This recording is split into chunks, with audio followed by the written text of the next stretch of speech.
Good morning everyone, welcome to Eklavya PCS. मैं निशित मिश्रा आज आपके लिए लेकर के आया हूं 26 मई 2020 के टॉप 10 करंट क्वेश्चंस। तो चलिए बिना किसी देरी के हम इसे शुरू करते हैं। और जैसा कि आप लोग जानते ही हैं कि अगर आपको इस वीडियो लेक्चर की पीडीएफ चाहिए तो आप ज्वाइन कर सकते हैं हमारा टेलीग्राम चैनल। टेलीग्राम एप्लीकेशन में जाकर के सर्च कीजिए एकलव पीसीएस को और वहाँ उसे ज्वाइन कर लीजिए। तो चलिए बिना किसी देरी के हम शुरू करते हैं इसको। देखिए क्वेश्चन नंबर फर्स्ट यहाँ पर, केंद्रीय स्वास्थ्य मंत्री हर्षवर्धन ने कितने सदस्यीय WHO के कार्यकारी बोर्ड के चेयरमैन का कार्यभार ग्रहण किया है। इसके बारे में आप लोगों को पता होगा कि जो हमारे केंद्रीय स्वास्थ्य मंत्री हैं माननीय डॉक्टर हर्षवर्धन जी, उनको WHO के कार्यकारी बोर्ड के चेयरमैन के पद पर जो है चुना गया है। अब प्रश्न ये है कि वो जिस कार्यकारी बोर्ड के चेयरमैन बनेंगे वो कितने सदस्यीय है। ऑप्शन है 12 सदस्यीय, 24 सदस्यीय, 34 सदस्यीय या 48 सदस्यीय। और इस सवाल का सही जवाब है विद्यार्थियों 34 सदस्यीय। आप देख सकते हैं, ठीक है। केंद्रीय स्वास्थ्य मंत्री डॉक्टर हर्षवर्धन जी जो हैं वो WHO के जिस कार्यकारी बोर्ड के चेयरमैन बने हैं वो बोर्ड 34 सदस्यीय है। आप देख सकते हैं यहाँ पर केंद्रीय स्वास्थ्य मंत्री हर्षवर्धन ने हाल ही में 34 सदस्यीय WHO के कार्यकारी बोर्ड के चेयरमैन का कार्यभार ग्रहण किया है। वे जापान के डॉक्टर हिरोकी नाकातानी की जगह लेंगे। हर्षवर्धन को चेयरमैन का कार्यभार का नियुक्त करने के लिए 194 देशों के सदस्य वाली विश्व स्वास्थ्य सभा ने प्रस्ताव पर हस्ताक्षर किए थे। ठीक है, ध्यान रखेंगे डॉक्टर हर्षवर्धन बन चुके हैं WHO के कार्यकारी बोर्ड के चेयरमैन। चलिए बढ़ते अगले प्रश्न पर। सरकार के 100% क्रेडिट गारंटी स्कीम के तहत किस बैंक ने MSME, ये है MSME क्या होता है? Micro small medium enterprises, micro small medium enterprises MSME को 12,000 करोड़ रुपए का लोन देने की घोषणा की है। सरकार ने 100% क्रेडिट गारंटी स्कीम के तहत किस बैंक ने MSME को 12,000 करोड़ रुपए का लोन देने की घोषणा की है? कौन से बैंक ने? ऑप्शन है Canara bank, yes bank, bank of Baroda या भारतीय स्टेट बैंक। और इस सवाल का सही जवाब है बैंक ऑफ बड़ौदा। आप देख सकते हैं व्याख्या में, सरकार की 100% क्रेडिट गारंटी स्कीम के तहत बैंक ऑफ बड़ौदा ने micro small and medium enterprises को 12,000 करोड़ रुपए का लोन देने की घोषणा की है। ठीक है, ध्यान रखेंगे हम इसको, काफ़ी महत्वपूर्ण प्रश्न है। बढ़ते हैं अगले प्रश्न की ओर। यहाँ पर भारत हाल ही में दुनिया में PPE का कौन सा सबसे बड़ा उत्पादक बन गया है? PPE का है ना, PPE क्या है? Personal protective equipment. ठीक है, PPE का फुल फॉर्म क्या है बच्चों? Personal protective equipment.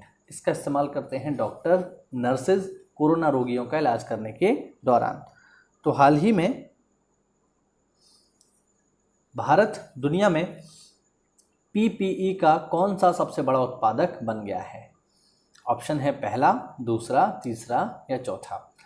तो विद्यार्थियों मैं बता दूं, जब ये संकट शुरू हुआ था तो उस समय हमारे यहाँ PPE का निर्माण नहीं होता था क्योंकि आवश्यकता नहीं थी। मैं समझता हूँ 10वें यानी 11वें नंबर पे हमारा स्थान आता था, लेकिन जैसे ही हमें इसकी आवश्यकता पड़ी हमने बहुत बड़े पैमाने पर इनका प्रोडक्शन शुरू किया और आज पूरी दुनिया में PPE के निर्माण में हमारा दुनिया में दूसरा स्थान है। ये बहुत बड़ी बात है विद्यार्थियों, हमारा दूसरा स्थान आता है पूरी दुनिया में PPE के निर्माण में। पहले स्थान पर विद्यार्थियों चाइना है, ध्यान रखेंगे। दूसरे स्थान पर भारत आता है PPE के निर्माण में। आप देख सकते हैं व्याख्या में, भारत हाल ही में सिर्फ 2 महीने में दुनिया का पर्सनल प्रोटेक्टिव इक्विपमेंट बनाने वाला दूसरा सबसे बड़ा उत्पादक बन गया है। इस किट का कोरोना से संक्रमित लोगों का इलाज करने वाले डॉक्टर और नर्स उपयोग करते हैं। ठीक है, तो ध्यान रखेंगे, काफ़ी महत्वपूर्ण है ये। चलिए आगे बढ़ते हैं। क्वेश्चन नंबर 4 देखिए, निम्न में से किस देश ने वर्ष 2020 के लिए रक्षा बजट 179 अरब डॉलर कर दिया है? ये काफ़ी बड़ी रकम है, 179 अरब डॉलर कर दिया है। ऑप्शन है जापान, चीन, भारत या अमेरिका। किस देश ने वर्ष 2020 के लिए रक्षा बजट 179 अरब डॉलर कर दिया है? ये बहुत बड़ा अमाउंट है और ये वही देश है जहाँ से वुहान वायरस या चाइनीज़ वायरस की शुरुआत हुई है, या जिसे हम कोरोना भी कहते हैं, और वो देश है विद्यार्थियों चीन। आप देख रहे हैं कि चीन में एक और तो चीन में ही क्या पूरी दुनिया में ही कोरोना संकट चल रहा है, लेकिन इसके बावजूद भी चीन अपनी साम्राज्यवादी नीतियों से बाज नहीं आ रहा है। वो इन सब घटनाओं के बीच में भी, चाहे वो सीमा विवाद हो, चाहे अपनी सेना की बात हो, वो हर क्षेत्र में विकास कर रहा है। और इतना ही नहीं, विभिन्न देशों में जाकर के उनकी कंपनियों के शेयर भी खरीद रहा है। भारत में ही अगर हम बात करें तो जो चाइनीज़ सेंट्रल बैंक है उसने HDFC में काफ़ी सारे शेयर जो है खरीद लिए, तब जाकर के भारत सरकार ने FDI पर रोक लगाई। जो चाइना से FDI आ रहा था उस पर रोक लगा दी। तो आप देख रहे हैं, एक और तो दुनिया जो है वायरस से जूझ रही है, दूसरी ओर चाइना अपनी जो साम्राज्यवादी गतिविधियां हैं उनसे बाज नहीं आ रहा है। और ऐसे में उसने 2020 के लिए 179 अरब डॉलर का रक्षा बजट पेश किया है ना, चीन ने। आप देख सकते हैं चीन ने हाल ही में वर्ष 2020 के लिए रक्षा बजट बढ़ाकर 179 अरब डॉलर कर दिया है, जो कि पिछले वर्ष 178 अरब डॉलर था, जो कि भारत के रक्षा बजट का 3 गुना है। आप देख रहे हैं चाइना का जो रक्षा बजट है वो भारत के रक्षा बजट से 3 गुना है। इतनी ज़्यादा रकम खर्च करता है चीन अपनी सेना पर। चलिए बढ़ते अगले प्रश्न की ओर। यहाँ पर 25 मई को किस देश में राष्ट्रीय सरकार दिवस मनाया जाता है? 25 मई को किस देश में राष्ट्रीय सरकार दिवस मनाया जाता है? ऑप्शन अर्जेंटीना, इराक, ईरान या ऑस्ट्रिया। और 25 मई को हम ऑस्ट्रिया में मनाते हैं राष्ट्रीय सरकार दिवस। आप देख सकते हैं व्याख्या में, अर्जेंटीना में 25 मई को राष्ट्रीय सरकार दिवस मनाया जाता है। इस दिवस को पहली बार अर्जेंटीना में 25 मई 1810 को मनाया गया था। तब से ये परंपरा चल पड़ी है कि 25 मई को हम लोग राष्ट्रीय सरकार दिवस अर्जेंटीना में मनाते हैं। चलिए बढ़ते अगले प्रश्न की ओर। प्रधानमंत्री नरेंद्र मोदी जी ने, जो हमारे माननीय प्रधानमंत्री जी हैं, उन्होंने पश्चिम बंगाल में आए अम्फान तूफान से निपटने के लिए बंगाल को कितने हजार करोड़ रुपए की मदद देने की घोषणा की है? प्रधानमंत्री नरेंद्र मोदी ने पश्चिम बंगाल में आए अम्फान तूफान से निपटने के लिए बंगाल को कितने हजार करोड़ रुपए देने की सहायता की है? ऑप्शन है 1000 करोड़ रुपए, 2000 करोड़ रुपए, 3000 करोड़ रुपए या 4000 करोड़ रुपए। और इस सवाल का सही जवाब है 1000 करोड़ रुपए। 1000 करोड़ रुपए की मदद करने की घोषणा की है माननीय प्रधानमंत्री जी ने बंगाल के लिए। यानी केंद्र सरकार ने 1000 करोड़ रुपए की सहायता करने की घोषणा की है बंगाल के लिए अम्फान तूफान से निपटने के लिए। आप देख सकते हैं भारत के प्रधानमंत्री माननीय नरेंद्र मोदी जी ने पश्चिम बंगाल में आए अम्फान तूफान से निपटने के लिए बंगाल को 1000 करोड़ रुपए मदद करने की घोषणा की है।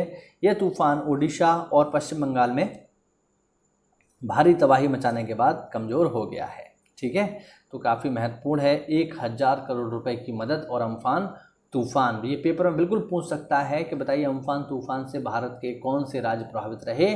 तो पश्चिम बंगाल और ओडिशा। और ये नाम किसने दिया है अम्फान? तो हम पहले ही इसके बारे में चर्चा कर चुके हैं, ये नाम दिया है थाईलैंड ने। चलिए बढ़ते अगले प्रश्न की ओर। हाल ही में किसने विदेश में फंसे कुछ यात्रियों के OCI हाल ही में किसने विदेश में फंसे कुछ श्रेणी के OCI कार्ड धारकों को भारत आने की मंजूरी दे दी है? ठीक है, OCI कार्ड धारकों को भारत में आने की मंजूरी किसने दे दी है? ऑप्शन नीति आयोग, योजना आयोग, केंद्र सरकार या रक्षा आयोग। इस सवाल का सही जवाब है विद्यार्थियों केंद्र सरकार। केंद्र सरकार ने विदेशों में फंसे जो OCI कार्ड धारक हैं उनको भारत आने की अनुमति दे दी है। OCI क्या है? OCI है overseas citizenship of India. OCI का मतलब है ओवरसीज सिटीजनशिप ऑफ इंडिया। ठीक है, इसे हिंदी में कहते हैं समुद्र पारीय नागरिकता, है ना। तो ऐसे लोग जो जिनके माता पिता भारतीय रहे हैं और वर्तमान में वो विदेश में रह रहे हैं और भारत में भी वो आते जाते रहना चाहते हैं, तो केंद्र सरकार उन्हें प्रदान करती है OCI कार्ड।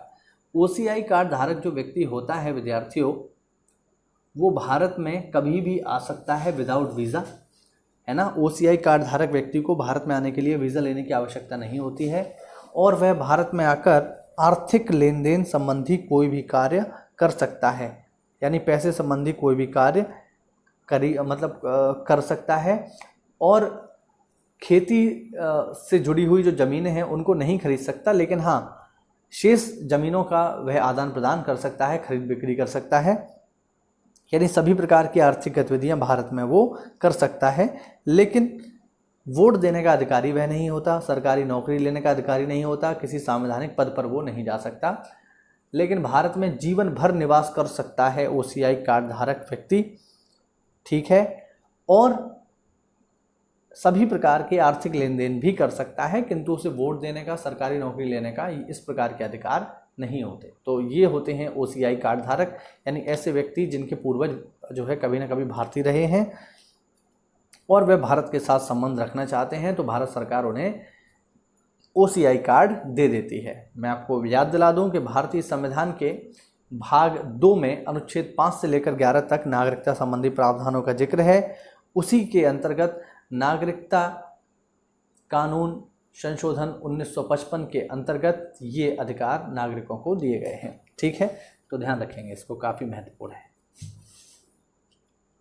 निम्न में से कौन सा बल्लेबाज वनडे की पारी में सबसे ज़्यादा 33 चौके लगाने वाला पहला बल्लेबाज बन गया है? ऑप्शन सचिन तेंदुलकर, शिखर धवन, रोहित शर्मा या विराट कोहली। और इस सवाल का सही जवाब है विद्यार्थियों रोहित शर्मा। रोहित शर्मा जो है एक पारी में सबसे ज़्यादा 33 चौके लगाने वाला बल्लेबाज बन गए हैं। रोहित शर्मा जी ध्यान रखेंगे, वनडे पारी में सबसे ज़्यादा 33 चौके रोहित शर्मा ने लगाए हैं। आप देख सकते हैं भारतीय क्रिकेटर टीम के ओपनर खिलाड़ी रोहित शर्मा वनडे की एक पारी में सबसे ज़्यादा 33 चौके लगाने वाले पहले बल्लेबाज हैं, जो कि उन्होंने श्रीलंका के खिलाफ 13 नवंबर 2014 के एक वनडे में लगाए थे, जबकि एक मैच में 25-25 चौके लगाकर संयुक्त रूप से सचिन तेंदुलकर और वीरेंद्र सहवाग दूसरे स्थान पर हैं। चलिए बढ़ते अगले प्रश्न की ओर। निम्न में से किस बल्लेबाज ने अंतर्राष्ट्रीय क्रिकेट में सर्वाधिक 534 छक्के लगाए हैं? ऑप्शन है यहाँ पर Chris Gayle, Shahid Afridi, Brendon McCullum या रोहित शर्मा। और इस सवाल का सही जवाब है विद्यार्थियों क्रिस गेल, ठीक है। देख सकते हैं आप लोग, वेस्टइंडीज़ के महान बल्लेबाज क्रिस गेल ने अंतर्राष्ट्रीय क्रिकेट में सबसे अधिक 534 छक्के लगाए हैं। उनको अंतर्राष्ट्रीय क्रिकेट में 20 साल से भी लंबा समय हो चुका है, जबकि दूसरे स्थान पर 476 छक्के लगाकर पाकिस्तान के शाहिद अफरीदी मौजूद हैं। तो सबसे ज़्यादा अंतर्राष्ट्रीय क्रिकेट में छक्के लगाने वाले बल्लेबाज हैं क्रिस गेल, 534। और आज के लिए अंतिम प्रश्न, हाल ही में रिलायंस इंडस्ट्रीज़ ने देश भर में लॉन्च किया है। ऑप्शन जियो मार्ट ग्रोसरी स्टोर, जियो मार्ट क्लॉथ स्टोर, दोनों या इनमें से कोई नहीं। और इस सवाल का सही जवाब है जियो मार्ट ग्रोसरी स्टोर।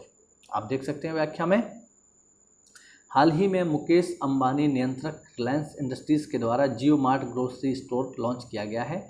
उन्होंने कहा है जियो मार्ट देश भर में 200 से अधिक शहरों में ग्रोसरी आइटम की होम डिलीवरी करेगा। तो निश्चित रूप से अपने व्यापार को बढ़ा रहे हैं मुकेश अंबानी जी। भारत के लिए अच्छी खबर है, उनके लिए भी अच्छी खबर है। तो ये थे विद्यार्थियों हमारे लिए टॉप 10 करंट क्वेश्चंस जो कि 26 मई से जुड़े थे। उम्मीद करता हूँ आपको कुछ नई जानकारी मिली होगी। तो अगर ऐसा है तो चैनल को सब्सक्राइब कीजिए, वीडियो को लाइक कीजिए। मिलते हैं अगली वीडियो में, तब तक के लिए स्टे होम, स्टे सेफ। जय हिंद, जय भारत।